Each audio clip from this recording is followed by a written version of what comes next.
Para aquellos que quieren mejorar su vida devocional, para los que necesitan ayuda espiritual, para todos los que desean un contacto diario con Dios, presentamos Radio Amanecer en Estudio, un alimento espiritual para tu alma.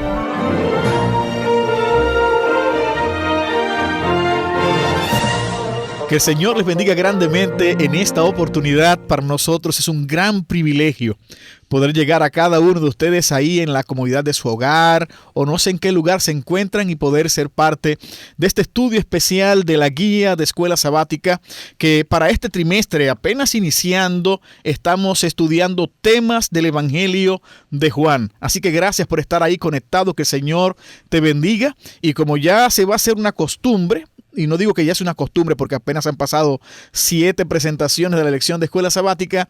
Aquí está conmigo mi amigo y pastor Roberto Mato. Pastor, Dios te bendiga. Gracias, Pastor Uribe. Un placer saludarte a cada amigo y hermano también que una vez más sintoniza esta programación de Radio Amanecer en Estudio.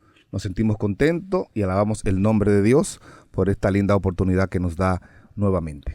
Así es, pastor. ¿Qué tal si oramos para poner este programa en las manos de aquel que merece toda honra y toda gloria en este momento? Pastor, ore por nosotros. Padre bueno, gracias por darnos una vez más la oportunidad de abrir tu palabra, compartirla, estudiarla con los amigos y hermanos, esperando que con tu ayuda sea de bendición para nuestras vidas y para todo aquel que está en sintonía con nosotros, en el nombre de Jesús. Amén, amén.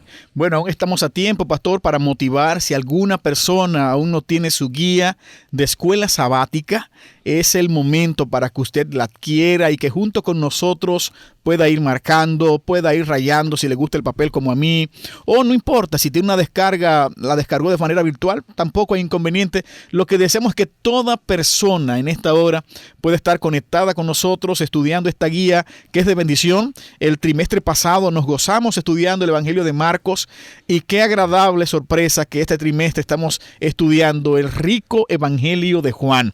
Así que abre con nosotros la guía de escuela sabática.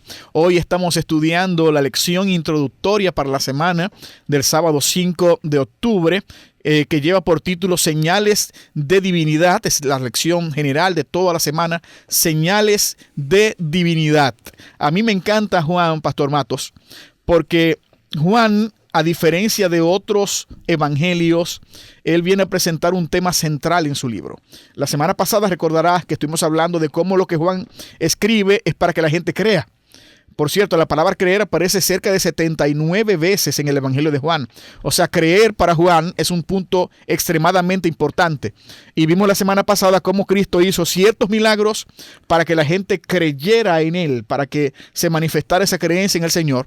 Esta semana precisamente volveremos a otros milagros, pero estos milagros de forma muy particular vienen a probar también lo que es la divinidad de Jesucristo. Una vez más se enfatiza el interés que Juan tiene al presentar su evangelio, la divinidad de Jesús, la persona de Dios en carne, que es nuestro Señor Jesucristo. Por eso Juan no habla de milagros, sino de señales, porque él tiene un fin de que la persona pueda reconocer en la persona de Jesús que es Dios hecho hombre, Dios en carne, y puedan creer en Él, y creyendo en Él entonces pueda lograrse en la vida de la persona tener vida eterna, que es lo que es realmente el fin de la venida de Cristo.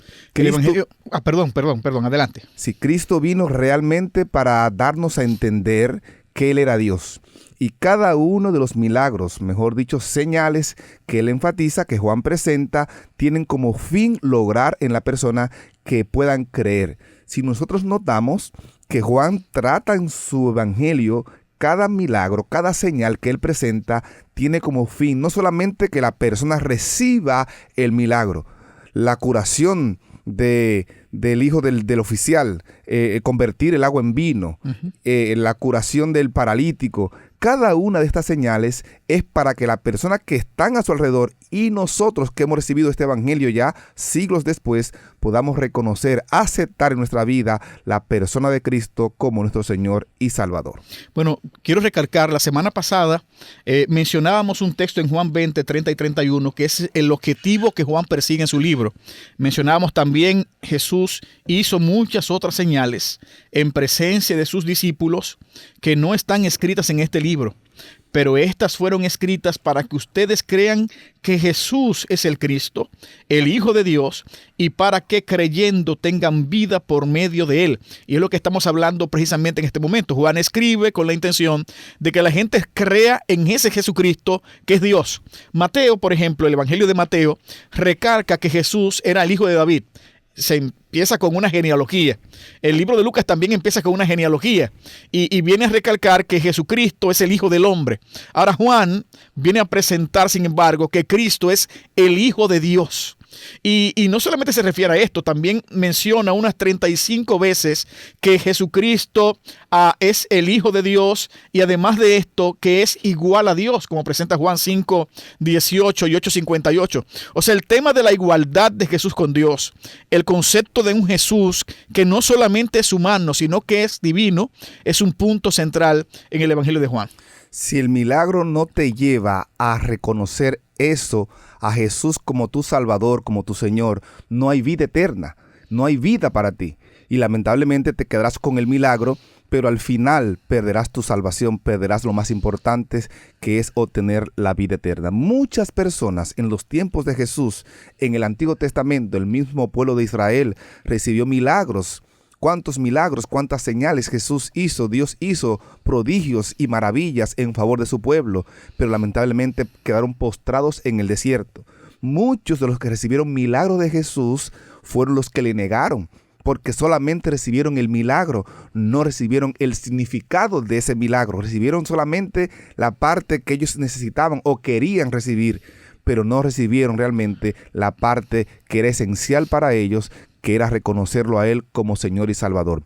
Tal vez alguien esté pensando en estos momentos que necesita un milagro en su vida, está pasando por algún momento, por alguna situación, pero más que ese milagro que Dios quiere y puede obrar en tu vida hoy, Él quiere que lo reconozcas y puedas obtener al reconocerlo a Él vida y vida eterna. Amén, amén. Y pastor, mencionando eso que tú acabas de recalcar ahora, es interesante que en la semana estaremos viendo precisamente eso. O sea, Cristo hizo unos milagros muy portentosos que veremos en la semana y aún así mucha gente no creyó. O sea, aun cuando Cristo hacía milagros para que la gente creyera y reconociera que Él era Dios, en este caso, mucha gente aún viendo el milagro no creyeron. Y veremos elementos que se anteponen a elementos tan contundentes como un acto milagroso. O sea, como la cultura, y quiero ir directamente al punto, como la cultura puede ser a veces más fuerte que una evidencia que estamos viendo frente a nuestros ojos. Porque muchos de los judíos vieron milagros tan grandes como que un muchacho que nace ciego ahora ve, o un muerto de 4 días es resucitado, y aún así, o que Cristo agarra apenas 5 panes y 2 pececitos y alimenta más de 5,000 hombres y cuántas mujeres no se sabe, y aún viendo el milagro no creen. O sea, delante de un hecho tan grande, tan portentoso, mucha gente simplemente decide no creer. Así que esto también será un tema de análisis durante esta semana. Así es, el texto para esta semana está en San Juan capítulo 11, versos 25 y 26.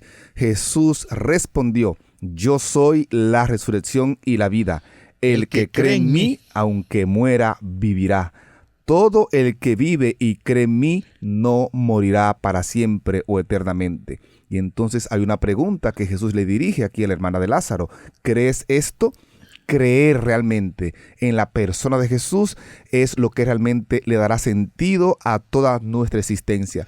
El mismo Juan que escribe este evangelio escribe 3 cartas años más tarde y habla que Jesucristo vino en carne para que realmente nosotros creamos que Él es el Hijo de Dios y creyendo en Él tengamos vida y vida eterna. Todo el que niegue que Jesús vino en carne, que Dios se hizo hombre, entonces no tendrá vida, pero el que cree en Él tiene vida eterna. Bueno, esta semana estará fácil prenderse el texto para memorizar.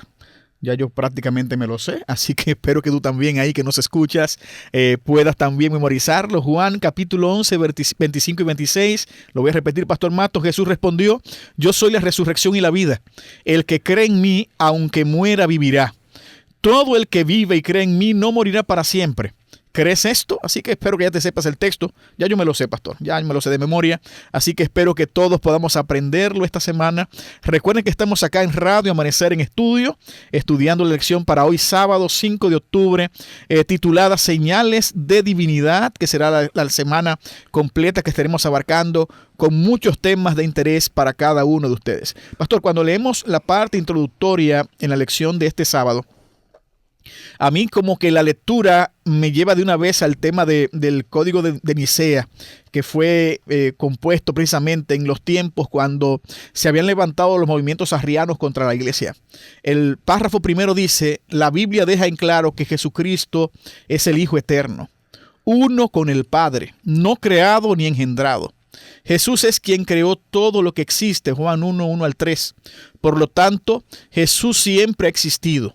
Nunca hubo un momento en el que no haya existido. Aunque Jesús vino a este mundo y tomó sobre sí nuestra humanidad, siempre conservó su divinidad y en momentos concretos dijo e hizo cosas que las revelaron. Qué interesante el párrafo, porque está presentando una declaración muy categórica que, por cierto, veremos cómo la Biblia lo reafirma. De entrada, el texto que acabamos de leer en el libro de Juan, capítulo 11, donde Jesús dice que Él es la resurrección y la vida, es una declaración muy contundente y abarcante. O sea, no estamos hablando de un elemento que deja algún espacio para la duda. Ese concepto de que Él es, de que yo soy, una expresión, por cierto, que también denota divinidad en el Antiguo Testamento, es la expresión que usa la zarza cuando estaba ardiendo, recordarán, en el libro de Éxodo, capítulo 3. Y usted nota que de la zarza, cuando está en la conversación Moisés y pregunta quién tú eres, el Señor dice: yo soy el que soy. Esa expresión denota divinidad, poder, autoexistencia. Y Cristo, precisamente en diferentes oportunidades en el Evangelio de Juan, va a utilizar la expresión yo soy la vida, yo soy el camino, yo soy la puerta, yo soy el pan de vida, yo soy la vid. O sea, expresiones como esta denota que Jesucristo en Él mismo, en su propia existencia, hay vida original, que es un término que usa Elena de White, por cierto, también a referirse a Jesucristo. O sea, en Jesús no hay una vida falsificada, no hay una vida prestada, no hay una vida que caduca o que tiene un inicio, no.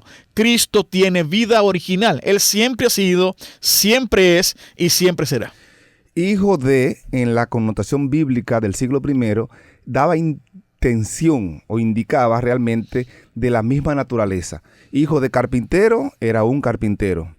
Hijo de perdición, es un perdido. Jesús dijo: mi Padre es vida, yo soy vida y por eso doy vida. Si Él se está autoproclamando, se está identificando realmente con su Padre, que son de la misma naturaleza, aunque Él vino en carne, esto para Juan es de vital importancia.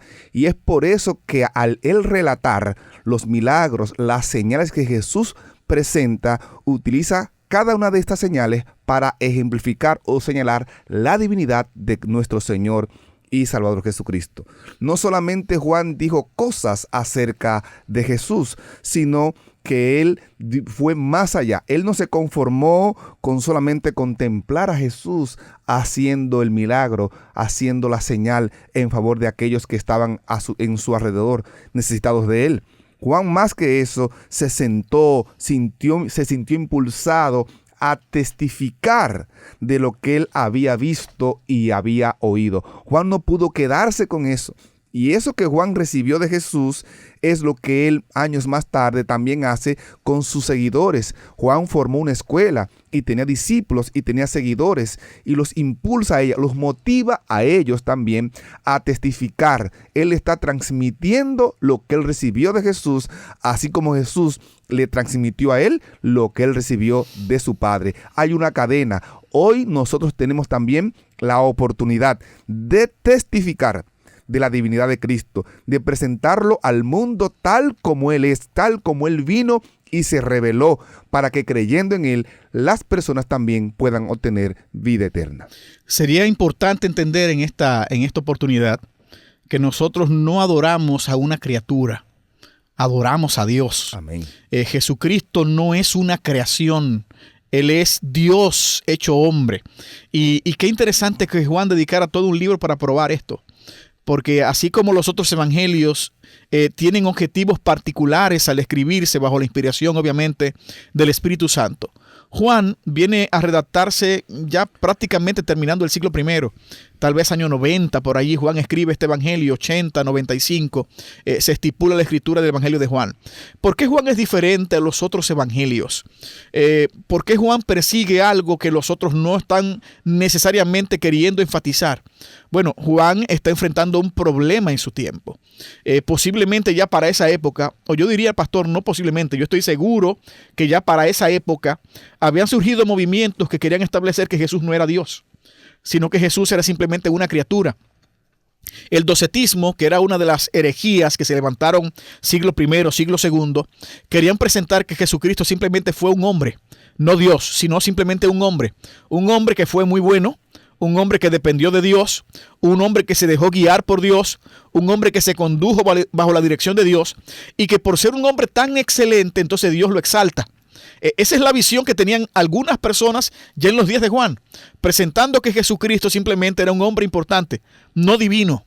Y esto es interesante porque Juan viene a enfrentar ese concepto docetista, que más adelante sería un concepto arrianista, Pastor Matos, donde Arrio, un sacerdote del siglo II, levanta todo un dictamen doctrinal con respecto a un Jesucristo que simplemente era un hombre que había sido exaltado. Por cierto, hay religiones de hoy que tienen el concepto de que Jesús no es Dios, de que Jesús simplemente era una persona buena, de que Jesús simplemente el Señor lo llenó de su Espíritu Santo y lo dotó de una gracia especial, pero que no era divino.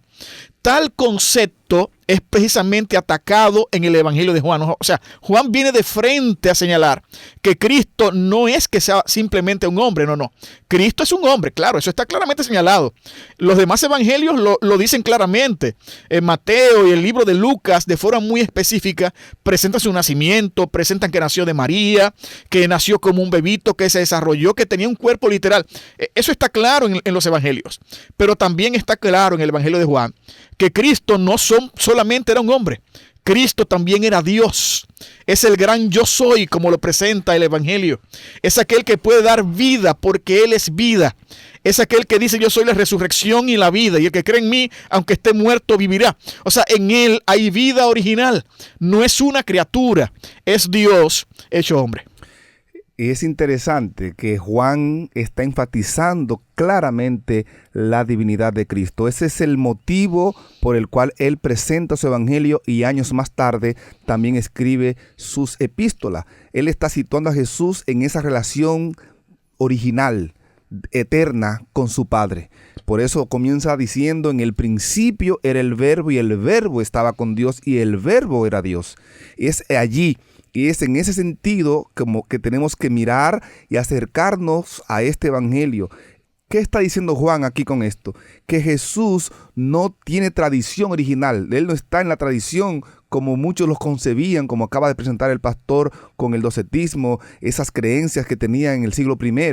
En Jesús hay vida original. Él ha existido desde el principio con su Padre. Y es por eso que en su prólogo, en su evangelio, él lo presenta de esa manera. En el capítulo 1, verso 18, él dice: a Dios nadie lo vio jamás. El unigénito que está en el seno del Padre, Él lo ha dado a conocer. Y allí Juan presenta una inclusión, porque él está presentando a Jesús que en el principio Él tiene vida original con el Padre. Él ha existido desde siempre y desde siempre su presencia ha estado al lado del Padre. Al descender a este mundo, al venir hecho carne y habitar entre nosotros, tiene como finalidad acercar al ser humano a la presencia de Dios y darle vida para que éste pueda también alcanzar la salvación que Él vino a ofrecer. Al ver a un Cristo que es vida en sí mismo, podemos tener seguridad de que también hay vida para nosotros. Si nosotros lleváramos a Jesús simplemente a un plano terreno, o sea, si yo fuera de la creencia una creencia errada, reitero, de que Jesucristo fuera simplemente un hombre, entonces, Pastor Matos, la salvación no sería algo tan complejo. Me explico, salvarme no hubiese sido algo tan complejo. Dios, al fin y al cabo, no tuvo que entregar muchas cosas, y entiéndame lo que estoy diciendo con esto, porque si lo que Dios entrega es simplemente una criatura y no es Dios mismo que se sacrifica, entonces el pecado no sería tan malo y la salvación tampoco sería tan costosa. No sé si me doy a entender con esto que estoy diciendo. Si yo simplemente rebajo a Jesucristo, a un ser creado, entonces lo que Dios da para mi salvación no es tanto, es simplemente una criatura más.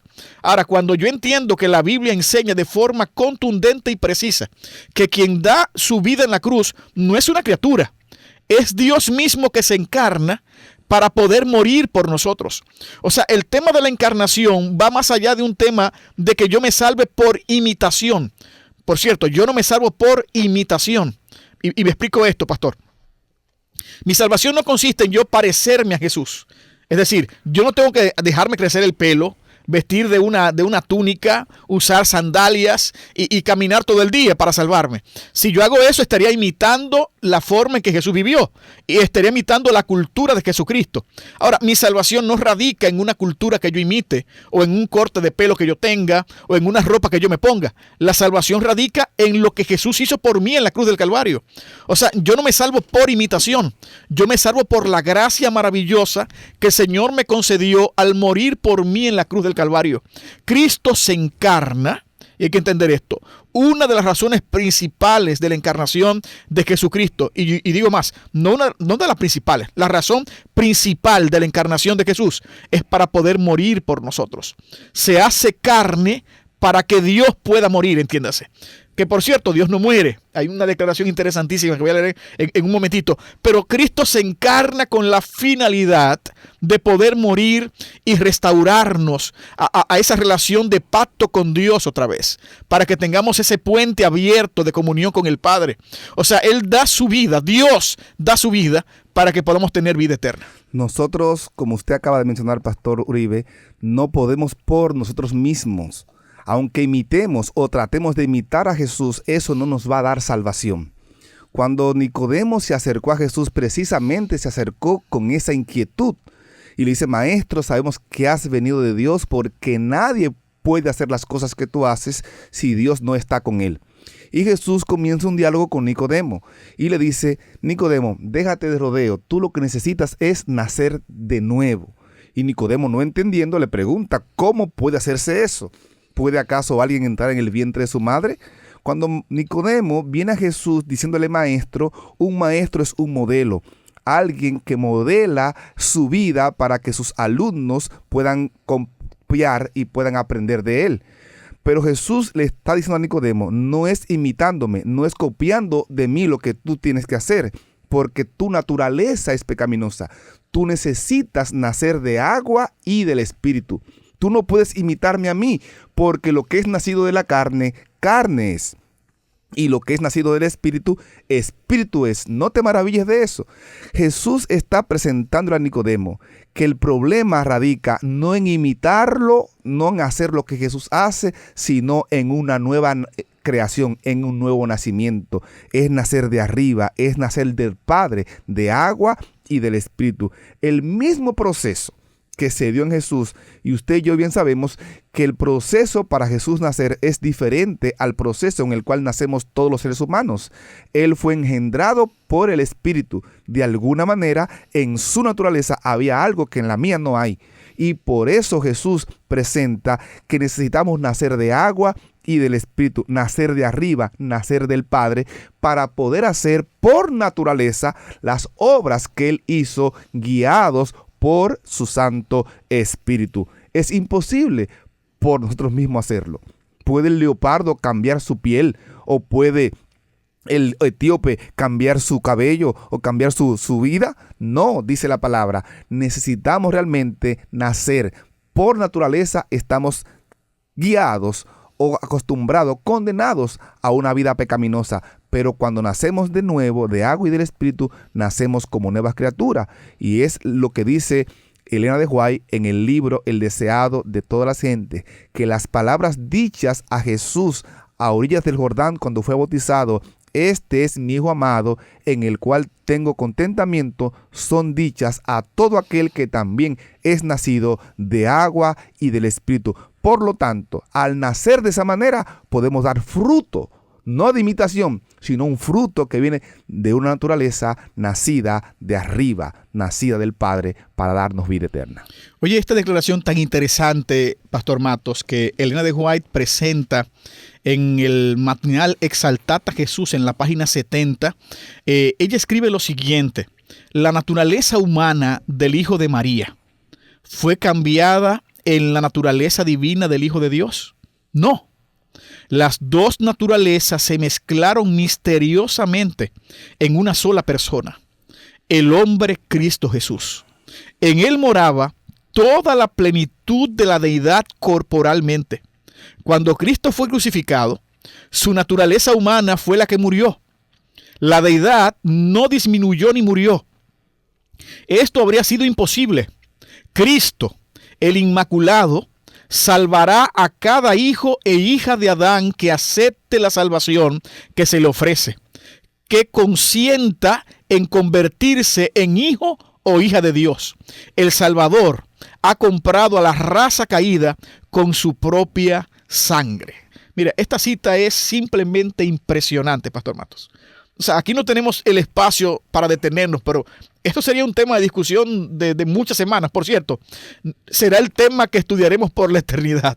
Aquí se está hablando del misterio de la encarnación, que por cierto la misma palabra de Dios presenta que grande es el misterio. El apóstol Pablo habla de que grande es el misterio de la piedad, que como Cristo, como Dios se encarna. O sea, como yo me siento acá a pensar que Dios de una forma simplemente indescriptible se convirtió en un cigoto. O sea, el cigoto es la primera célula que se une y entonces por un proceso de mitosis, de meiosis, de división celular, nace un niño que es divino. O sea, el niño que nace es Dios.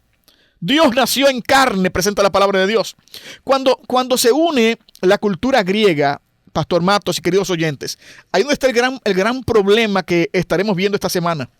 La cultura judía y la cultura griega son completamente opuestas, muy distintas. Mientras el evangelio estuvo gravitando en la cultura judía, no hubo un problema sobre Jesucristo y su divinidad. Ahora, cuando el evangelio llega a los gentiles y sobre todo al pensamiento griego, entonces el pensador griego quiere entender cómo es que Dios se hace un hombre. Y entonces empiezan las conjeturas. De ahí donde vienen las herejías del docetismo, del arrianismo y de tantas otras cosas, abelianismo, que se levantaron en el siglo I y siglo II. Porque el ser humano quería transmitir en palabras cómo lo divino se hace humano. Y la verdad, querido oyente, no tenemos una palabra para describir esto. Simplemente la Biblia habla que es el misterio de la piedad. Lo que sí la Biblia presenta es que Cristo era hombre. Nació como hombre y murió como hombre, pero también era divino. Nació divino, era divino, se encarnó divino y sigue siendo divino. O sea, la divinidad nunca, en ningún momento se apartó de Jesús. Nada de su divinidad fue quitado. Y quiero que entendamos esto. Cristo no perdió nada al encarnarse. Él es Dios. Si Dios pierde algo, entonces Dios pierde la cualidad de Dios. Quiero que sepan bien. Así que Dios mantuvo todo lo que es en su carne. O sea, y simplemente es un misterio que no tenemos todas las palabras para describirlo. Ahora, durante la semana estaremos hablando de la divinidad de Jesús, nuestro Salvador, aquel que murió por cada uno de nosotros. Y es lo que estaremos viendo durante toda esta semana, que Juan presenta en el estudio de la misma 3 señales que dan más evidencia de esa divinidad que había en él. Nadie podía hacer las cosas que él hizo. Estas 3 señales que Juan presenta no la puede hacer nadie que no sea Dios hecho carne. Así es. Que no sea Dios entre los hombres. Y es lo que estaremos viendo para enriquecernos y bendecirnos durante esta semana. Así es. Estamos agradecidos de que realmente hayamos estudiado esta introducción en el día de hoy, esperando que haya sido de bendición y de crecimiento para nuestra vida y experiencia espiritual. Bueno, nos vemos mañana, vamos a orar. Oramos. Padre bueno que estás en el cielo, gracias por estar con nosotros en esta hora. Gracias por tu palabra que es tan rica, de tanto valor. Y gracias porque esta semana estaremos viendo tu poder divino presentado en el Evangelio de Juan. Acompáñanos en el nombre de Jesús. Amén. Para aquellos que quieren mejorar su vida devocional, para los que necesitan ayuda espiritual, para todos los que desean un contacto diario con Dios, hemos presentado Radio Amanecer en Estudio, un alimento espiritual para tu alma.